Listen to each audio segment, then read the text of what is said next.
so much for joining me. I'm Caleb Martinez. Today I'll be talking about the Arizona Diamondbacks, kind of do a season in review.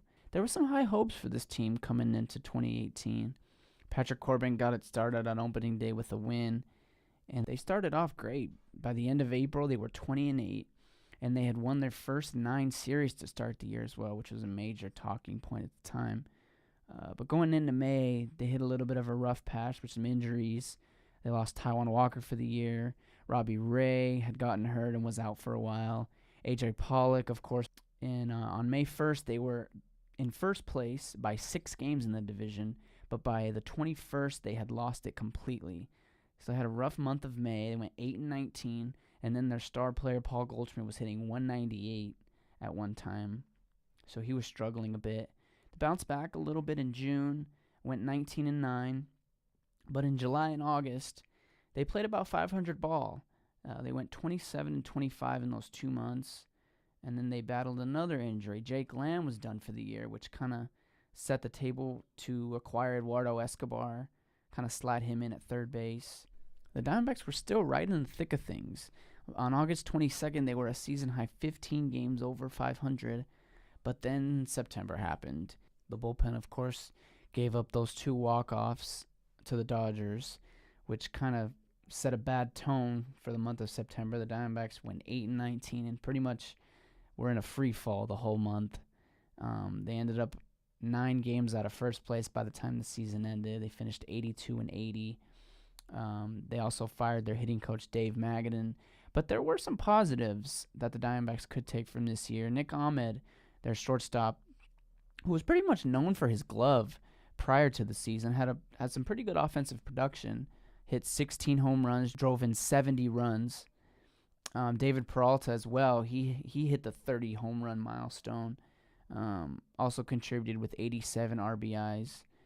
And then Paul Goldschmidt. He had a rough start to the year, but bounced back, hit 33 home runs, and then ended up with a 290 average, which is pretty remarkable from where he was in May. And then to the pitching side, the Diamondbacks found a diamond in the rough in Clay Buchholz. Got him off the scrap heap. Buchholz went 7-2 with a 2.01 ERA. Another new pitcher this season, Yoshi Hirano. He was pretty impressive. Pitched to a 2.44 ERA in 75 appearances. Also, Patrick Corbin. He was one of the best lefties in the National League. He went 11-7, 3.15 ERA, 246 strikeouts. He was pretty much the ace of the Diamondbacks pitching staff this year. But Zach Greinke was solid, as he always is. 15 wins, 3.21 ERA. There were also plenty of negatives as well. Steven Souza was brought in to kind of replace the offensive production of J.D. Martinez, but it didn't quite materialize for Souza. He was hurt for a little bit of the year early on, but he batted .220, only hit 5 home runs, so he was a little underwhelming, I'd say. Chris Owings, he kind of had a rough year, batted .206. And then the Diamondbacks didn't get much offensive production from their catchers. Alex Avila was brought in to kind of bring some offensive production, but it didn't really happen this year. And then to the bullpen, Archie Bradley was excellent last year, pitched to a 1.73 ERA. That more than doubled this year to 3.64. He was pretty reliable early on. He was his old self, but then in the last maybe 2 months or so of the year, his ERA ballooned there pretty bad. He blew a few saves. And then Brad Boxberger as well. He was pretty solid early on.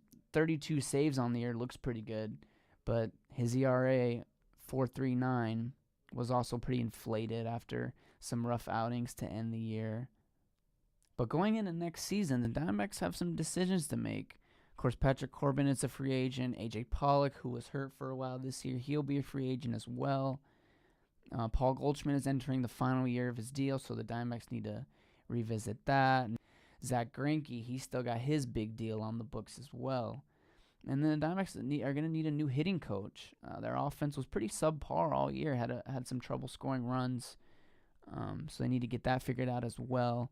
And then they need to get back on track. There was an 11-game drop-off from last year to this year, so we'll see how the 2019 Diamondbacks shake up. But until then, thank you for joining me.